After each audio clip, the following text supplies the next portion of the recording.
yaa bakka jirtu deemee ifama ishii gaafachuun barbaade. Kanaaf uummata koo dura isin wajjin mari'achuu qaba, isin wajjin haasa'uu qaba. Sumayyaa deemee ifama gaafadhu. Sumayyaa wajjin walii galuu. Ayyuun Sumayyaa dhiifama gaafachuu qabaa jette. Sababni isheen immoo Sumayyaa dhiifama gaafattuuf maali? Isa jedhu yoo ta'e akkuma isheen viidiyoo jalqaba irratti dhaggeeffattanitti jettetti egaa wantoota baay'ee tarreessiteetii jirti. Wantoonni isheen tarreessite sunis maal maali kan jedhu dhaggeeffattanii jirtu. Afaan Oromootiin jechuudha kan isheen dubbatteetii jirtu. Garuu immoo akkasuma deebistee ammallee afaan Amaariffaatiin Sumayyaadhaa dhiifama gaafachuudhaaf akka deemaa jirtu dubbatteetii jirti jechuudha. Nagaan isiniif haa ta'u kabajamtootaa fi hordoftoota koo akkam jirtani? Nagaa qabdanii ani nagaan qaba. Galata Rabbii bakka jirtanitti nageenyi Rabbii isiniif haa jiraatu. Hunduma keessaniif isiniin jedha.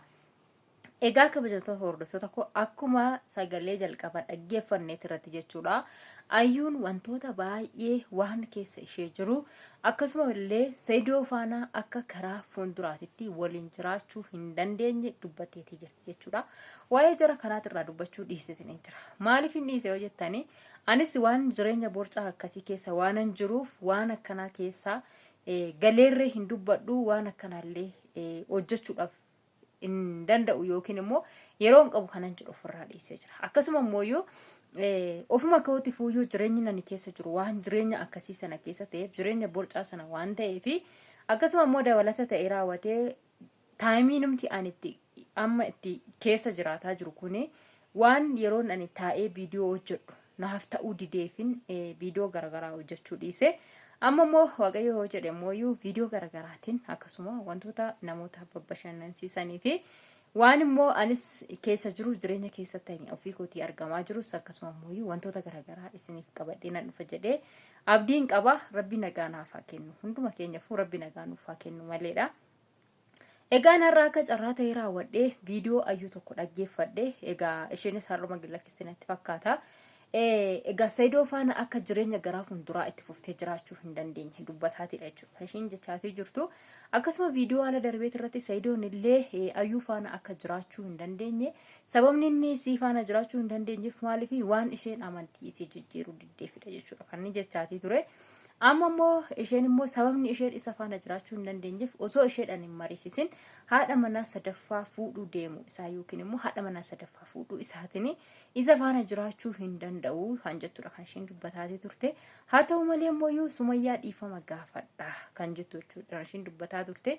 Sababni isheen Sumayyaa dhiifama gaafattuuf maali? Rakkoo isheen kaleessa gaafa inni ayyuu waliin jiraatu yookiin ayyuu fuudhu keessa turte. Sumayyaan keessa turte har'a waan ofishiitii argaa jirtuuf har'a waan ofishiitii keessa jirtuu fi rakkina ishii sana waan hubattee jirtuuf Sumayyaan kaleessa maal isheetti dhaga'amaa ture maal ta'aa turte maal keessa turte kan jedhu har'a ayyuu waan sana keessa waan cuuphamtee jirtuuf yookiin immoo waan sana keessa waan jirtuuf Sumayyaa rakkina Sumayyaa dheengadda kaleessa isheen keessa turte sana har'a hubadhee fitiin jira. Maaltu ala san akka ishee meedhe rakkoo maali akka ishee muudate maaliidhaan akka isheen akka isa dhiistee raawwatte gara biraatitti illee yookiin immoo mana ishee deegdee ilmaa ishee asifachee abbaa isaaniitirraa gargar baastee ilmoo isii wajjin rakkataati jirtu ilmoo isii wajjin asifachi fiigaa jirtu rakkoon isee maal akka ta'e har'as anas natti argameeti jira. Namicha kana faana walitti dhufnee oggaa tokkoyyuu osoo hin guutin oggaa jidduu kana keessatti osoo waliin taphanneen quufin osoo wal faana jiraannee jireenya keenya sana hin bareeffatiin akkasuma immoo akkuma namaallee wal faana jiraannee ilmoodhuma tokko illee osoo walirraa hin godhatin ana faana osoo jireenya gaarii hin jiraatin haadha manaa sadaffaa fuudhuudhaaf waan deemeef anas natti dhaga'ameetii jira. Wanti kun waan inni akkana godheef anas natti dhaga'ameetii jira. Namichi kun durumaaniyyuu anas dhiisee Sumayyaas dhiisee akka waan ilmoo isaa barbaadu fakkaatee takka Yamaniin takka garasiin kan inni deemaa jiru dubartii barbaada malee yookiin dubartii ari'uudhaaf malee ilmoo isaa sana barbaada miti. Akkuma san ta'eetuma yoo haa ta'uti amma yoo immoo Sumayyaanoo Yamaniin hin jirtu maal Yamaniidhaa godha maaliif achi taa'a? Akka isheen achi hin jirre hoo hin beeka maaliif achi deemee akka isheen achi hin dhaches deebitee hin beeka. kan jettu dubbataatii turte. Haa ta'u malee immoo ammas deebistee maal jettee namni na bira dhaabataatii jiru namni akka obboleessa kan kootitti akka utubaa ta'e raawwatee na bira dhaabataatii jirutu jira. Sarpiraayiziidha jettee jechuudha. Ammas egaa akkanatti fakkaatutti ayyuun qalabatii wayii harka isheerraa illee argisiisatii turte waan akka birrii wayii jechuudha. Yaa'u daaba natti fakkaatu wanti kun daabni silvariinis hin jira. Tarii daabas ta'uu danda'a haa itti hawwaqimee nagar. Innaa waan kana argisiisatii turte. Haa ta'u malee namni tokko nama faana jiraachuun yookiin immoo wal jaalala waliif qaba jechuun maallaqa qofa waliif kennuu miti jechuudha.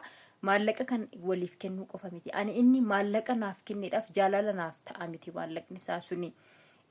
Maallaqa naaf kenneedhaaf na faana jiraata miti. Ani isa waliin jiraachuun barbaada. Nama barbaachisa. Bakka kam bakka namatti nama barbaachisu qaba.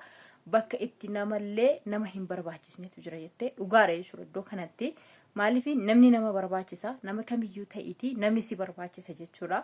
Bakka itti si barbaachisu sin qaba. Bakka itti sin barbaachisne sin qaba jechuudha. Keessattuu immoo gaafa daraarii keessa galtu, gaafa jireenya keessa galtu, jireenya sana keessatti waa hedduu si barbaachisa. Ulaagaalee baay'ee si barbaachisa. So kanaafiyyuu namni gaafa waan tokkotti aseenu ulaagaalee hedduu qabatee seena jechuudha. Waan kana ta'eef ayyuu wantoonni baay'een itti dhaga'ameetii jira. Wantoonni baay'een miira ishee tuqaatii jira jechuudha. Akkasumas Sumayyaa gaddisiisuu isheetiif illee baay'ee gaddaatii jirti. Hagana kan hin jedhamne gadda baay'ee gaddaatii jirti.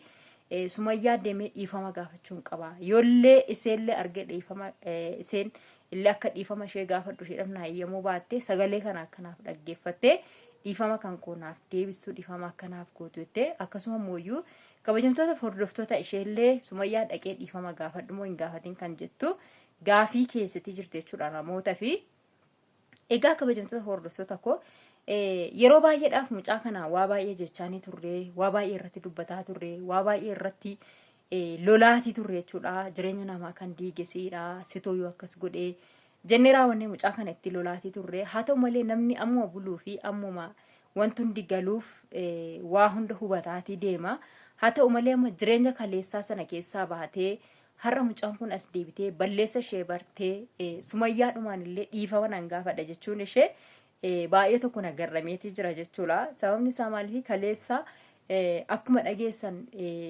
ji'oota duraan darbe keessaa waa'ee seedoo gaafa namni dubbatee morma koon gataetti qorichan dhuga jetti lagattan of gata jetti waan isheen jenne tokkollee hin jiru jechuudha.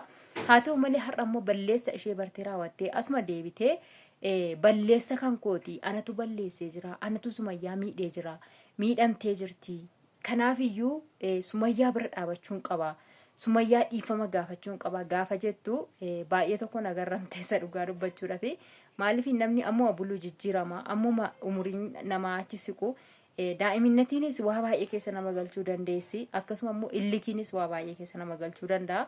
Mucaan kun yookiin daa'iminatiidhaan qabamtee raawwattee waan kana keessa yeroo sana galuu dandeessi yookiin immoo daa'iminatiidhaan taatee raawwattee wanti hundi isheedhaa galuu dhiise waan kana keessa yeroo sana galuu dandeessi hin beekamu haa ta'u malee immoo har'a gaabbiteeti Sumayyaa dhiifama gaafachuun qaba balleessi kan kooti jettee raawwattee gaafa dubbattu suma dhugaa dubbachuudhaaf hedduutu akka na ajaa'ibde so gammachuu wayis naan qaba sarpiraayiziidha jettee Video lammaffaa irratti na eeggadhaa jetteetii jirti. Sarpiraayizii kana kaa inuma eegna fi haga sanatti.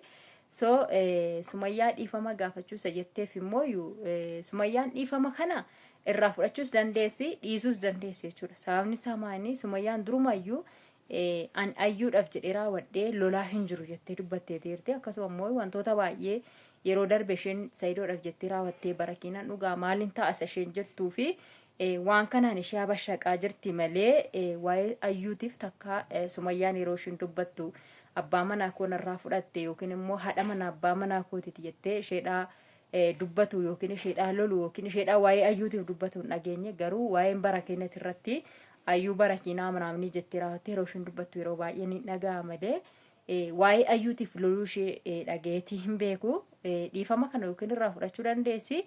Yookiin dhiisuu dandeessu jechuudha. Ammas immoo karaa ishee baasu ayyuutu beeka.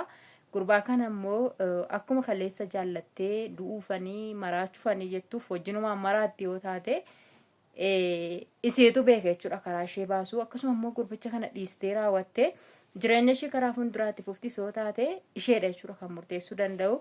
iddoo kanatti hordoftoonni isheellee waan kana murteessuu fi danda'u irratti fakkaatu tokko ana isaanuma keessaa so waan kana ta'eefu murteessuu fi danda'u irratti fakkaatu kaleessas isheedhumatu iyyuu murteeffatee itti seene waan ta'eef har'as immoo murtee see baasu karaa isee baasu isheetu beeka isheedhumatu murteeffatu qaban jedhaani gara